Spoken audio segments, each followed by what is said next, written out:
안녕하세요. 오늘은 그랩, 동남아시아의 우버라고 불리는 이 기업에 대해 한번 깊이 파고들어보죠. 네, 반갑습니다. 최근에 주가는 좀 내려서 5달러 아래 한 4.57달러 정도인데 근데 시가총액은 여전히 크죠? 거의 190억 달러에 달합니다. 맞습니다. 규모가 상당한 회사죠. 지난 1년 동안 보면 시장 수익률보다 높게 한 30% 정도 올랐고요.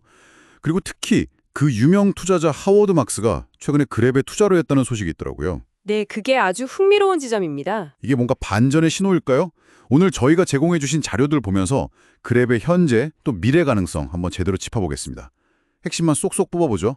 좋습니다. 자, 그래서 먼저 눈에 띄는 게 바로 이 하워드 막스의 투자예요.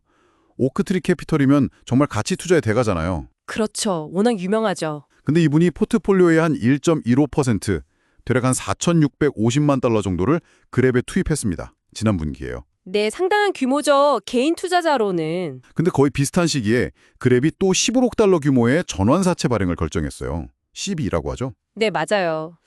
이게 좀 궁금해요. 자료 보면 현금도 꽤 있는 것 같던데 왜 추가로 자금을, 그것도 부채성 자금인 전환사채로 조달했을까요? 아, 그거 아주 중요한 질문입니다.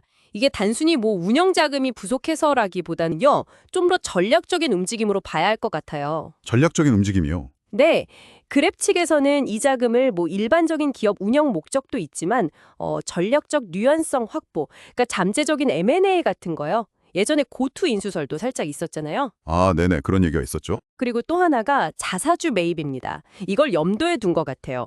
특히 그 올해 2월에 발표했던 5억 달러 규모 자사주 매입 프로그램이 있었는데 아직 한 2억 7천만 달러 넘게 남았거든요. 아, 남은 걸 이걸로 하겠다. 네, 아마 그럴 가능성이 높죠. 이 전환사채 자금으로 남은 자사주 매입을 좀 더 속도감 있게 증연하려는 걸 수 있습니다. 회사가 지금 주가가 싸가 저평가되었다고 판단하고 있다는 신호로도 볼 수 있고요. 그렇군요. 그리고 더 중요한 건 이 전환사채의 초기 전환 가격이에요. 주당 약 6.55달러로 설정됐거든요. 6.55달러요.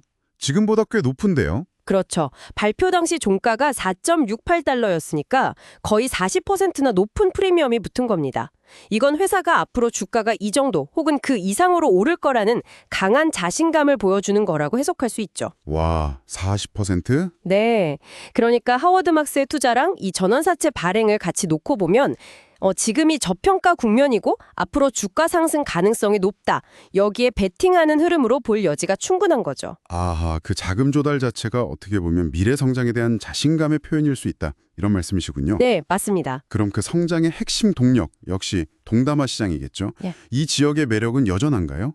그럼요. 그랩의 주보대가 인도네시아, 필리핀, 싱가포르, 태국, 베트남 이런 곳들이잖아요. 네, 그렇죠. 이 국가들이 전 세계적으로 봐도 GDP 성장률이 아주 높은 지역들입니다.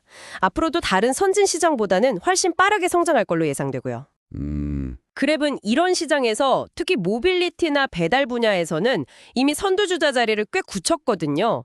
그래서 이 지역 성장의 혜택을 가장 직접적으로 받을 수 있는 기업 중 하나죠. 그렇겠네요. 그래서 만약 당신께서 동남아시아 시장 노출을 원하거나 아니면 여러 서비스를 하나로 묶는 그 슈퍼 M 모델에 관심이 있다면 그랩은 여전히 매력적인 선택지가 될 수 있습니다. 성장 잠재력은 확실히 있어 보입니다. 그럼 실제 성과는 좀 어떤가요? 자료 보니까 월간 활성 이용자 수, MTU라고 하죠. 네, Monthly Transaction Users. 네, 이게 전년 동기 대비로는 한 15.6% 늘었는데 분기별로 보면 증가세가 약간 둔화된 것 같기도 하던데요. 네, 그 MTU 증가율 자체는 여전히 견조하다고 볼 수 있지만 예전 같은 폭발적인 성장은 아니긴 합니다. 그런데 사업 부문별로 좀 뜯어보면요. 연평균 성장률 CAGR이라고 하죠. 네. 2023년 1분기 이후로 계산했을 때 배달 부문이 연평균 18.8%, 모빌리티는 20% 이상 성장했어요. 여전히 두 자릿수 성장률이죠. 오, 배달 모빌리티 둘 다요? 네. 그리고 특히 주목할 만한 게 금융 서비스인데요. 이건 연평균 성장률이 무려 44.3%입니다. 44%요? 와, 금융 쪽이 그렇게 빠르게 크고 있군요. 네. 물론 아직 전체 매출에서 차지하는 비중은 작지만 성장 속도가 엄청나죠. 기존의 그랩 플랫폼을 이용하는 사람들이 워낙 많으니까 이걸 기반으로 교차 판매가 용이하다는 큰 장점이 있습니다. 아, 기존 고객들에게 금융상품을 파는 게 쉽다는 거군요. 그렇죠. 그리고 중요한 건 수익성인데 이비 배달하고 모빌리티 부문은 조정 EBITDA 기준으로 흑자를 내고 있습니다. 아, 벌써 흑자예요? 네. 이자, 세금, 감가상각비, 차감전, 영업현금 흐름 기준이긴 하지만요. 금융 서비스는 아직 적자 상태이긴 한데 손실폭이 계속 줄어들면서 수익성 개선세가 아주 뚜렷해요. 물론 대출 규모가 커지면서 충당금도 같이 늘리고는 있지만 NPL, 그러니까 부실채권 비율도 안정적으로 관리되고 있다고 하고요. 자기들을 운영하는 세 개 은행 중에 두 곳은 이미 수익을 내고 있다고 하니까요. 금융부문 흑자 전환도 시간 문제로 보입니다. 수익성이 좋아지고 있다는 건 정말 긍정적인 신호네요. 근데 비용 쪽에서 좀 걸리는 게 있었는데요. 파트너나 소비자에게 주는 인센티브 있잖아요. 네, 인센티브. 그게 전년 동기 대비 20% 넘게 늘었던데요. 이건 좀 부담이 되는 거 아닌가요? 경쟁 때문에 계속 돈을 써야 하는 건지. 네. 그 인센티브 증가는 분명히 좀 눈여겨봐야 할 부분이긴 합니다. 이게 크게 두 가지인데요. 운전자나 판매자한테 지급하는 보너스 같은 파트너 인센티브가 있고요. 이건 매출 원가, COGS로 잡힙니다. 네. 그리고 저희 같은 사용자들이 받는 할인 쿠폰이나 프로모션, 이게 소비자 인센티브인데 이건 매출에서 바로 차감되는 항목이고요. 그렇군요. 최근 분기에 보면 둘 다 전년 대비 조금씩 늘긴 했어요. GMV, 그러니까 총 거래액 대비 비율로 보면 파트너 인센티브가 4.4%, 소비자 인센티브가 5.7% 정도 되는데요. 적은 비율은 아니네요. 네, 그렇죠.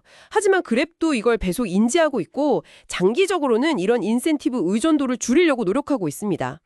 단순히 돈을 뿌려서 사용자를 모으는 게 아니라 플랫폼 자체의 가치, 편리함이라든지 혜택을 더 늘리는 방향으로요. 어떻게 줄일 수 있을까요? 예를 들면 AI를 활용해서 마케팅 효율을 높인다거나 아니면 광고 사업을 더 키우는 방법이 있겠죠. 사용자가 많으니까 광고 플랫폼으로서의 가치도 점점 커질 수 있거든요. 광고 수익으로 인센티브 비용을 상쇄한다? 그렇죠. 그런 방향으로 갈 수 있습니다. 그리고 아까 잠깐 언급했던 M&A 가능성도 이와 관련될 수 있는데요. 만약에 이커머스 기업 같은 거 인수하게 된다면 광고나 리테일 미디어 사업을 더 강화할 수 있겠죠? 이게 진짜 슈퍼앱으로 가는데 중요한 발판이 될 수도 있고요. 그렇군요. 단순히 모빌리티, 배달을 넘어서 정말 종합 플랫폼으로 가려는 큰 그림이네요. 네, 맞습니다. 투자자 관점에서 보면요. 그 자료에 주가가 200의 이동 평균선 근처에서 움직이고 있다는 기술적 분석 내용도 있더라고요. 네, 기술적으로 보면 그렇죠. 200일선은 보통 장기 추세를 보여주는 지표로 많이 보는데 지금 그 근처에서 지지를 받으려는 움직임이 나타나고 있습니다. 과거에도 이 선에서 반등했던 경우가 있었나요? 네, 과거 차트를 보면 이 200일선에서 지지를 받고 반등한 후에 꽤 강한 상승세를 보였던 적이 몇 번 있었습니다. 그래서 단기적으로는 이 지지선이 깨지지 않고 반등할 수 있을지 주목해 볼 필요는 있겠죠. 하지만 역시 단기적인 움직임보다는 그렇죠. 더 중요한 건 그랩 같은 성장주 투자는 단기적인 주가 등락이나 차트보다는 훨씬 긴 호흡으로 봐야 한다는 겁니다. 동남아시아라는 지역의 성장성, 그리고 그랩이 그리는 슈퍼앱이라는 큰 그림, 이 장기적인 잠재력에 대한 믿음이 더 중요하다고 생각해요. 다문장 이번 분기, 다음 분기 실적이 조금 안 좋다고 해서 이거 기회비용 날리는 거 아니야? 이렇게 접근하기보다는 이 기업의 본질적인 가치가 어떻게 변화하고 있는지 3년 뒤, 5년 뒤에는 정말 1,000억 달러짜리 회사가 되어 있을 가능성은 없는지 이런 관점에서 봐야 한다는 거죠. 1,000억 달러? 지금보다 5배 이상 커져야 하는데요. 네, 쉽지 않은 목표지만 그만큼 성장 잠재력이 크다는 이야기이기도 합니다. 아마 하워드 막스 같은 투자자도 이런 아주 장기적인 그림을 보고 들어왔을 가능성이 높다고 봅니다. 결국 그랩은 동남아 시장을 완전히 장악하는 슈퍼앱이 되겠다는 정말 야심찬 목표를 가지고 있는 거네요. 네, 그렇습니다. 오늘 쭉 살펴보니까 엄청난 기회가 있는 동시에 인센티브 비용이라든지 경쟁 심화라든지 넘어야 할 과제들도 분명히 존재하고요. 맞습니다. 기회와 위험이 공존하죠. 자, 그래서 마지막으로 당신께 한번 질문을 던져보고 싶습니다. 그랩이 목표로 하는 건 게 2027년까지 10억 달러 이상의 잉여 현금 흐름, 그러니까 진짜 회사에 남는 돈을 만들겠다는 거잖아요. 네, FCF 10억 달러 목표죠. 이 목표를 달성하는 데 있어서 가장 큰 걸림돌, 딱 한 가지만 꼽는다면 뭐라고 생각하시나요? 그게 운영상의 문제일까요? 아니면 고잭 같은 경쟁사와의 치열한 경쟁, 그것도 아니면 동남아 각국의 복잡한 규제 환경일까요? 어려운 질문이네요. 네, 한번 깊이 생각해 보시면 또 다른 관점을 얻으실 수 있을 것 같습니다. 오늘 분석은 여기까지 하겠습니다. 감사합니다. 네, 감사합니다.